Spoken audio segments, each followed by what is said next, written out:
My name is Matt Fancher. I'm the general manager here at SoccerCity in Oklahoma City. We've been here since July of 2011. We have indoor soccer leagues for adults, for youth. SoccerCity was thrilled when we partnered with Jani-King approximately 7 years ago.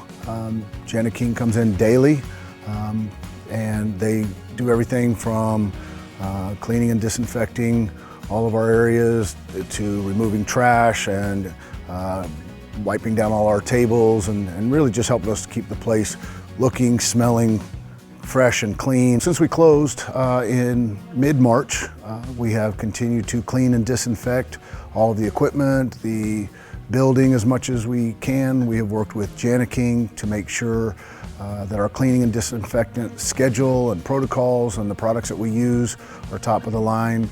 We're very fortunate here that we have no known cases that have come through here. We are planning to reopen on May 15th with the governor and the mayor's orders at this point. That shows to be the day we can open. And we're partnering with Jani-King to make sure that we're cleaning and disinfecting the high-touch areas, the common areas, and those types of things, whether it be bleachers, door handles. Jani-King has really stepped up. When we reopen our doors, everything is going to be clean, disinfected, and ready for our customers to come back.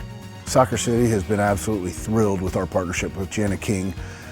From everything from the cleaning to the people we deal with to the inspections they come and do. If you're a business and you're looking for someone to help you with the knowledge, the expertise, and the equipment to get your facility back ready to open after the stay-at-home, I strongly recommend Jani-King, as they've been fantastic to work with all through this whole process.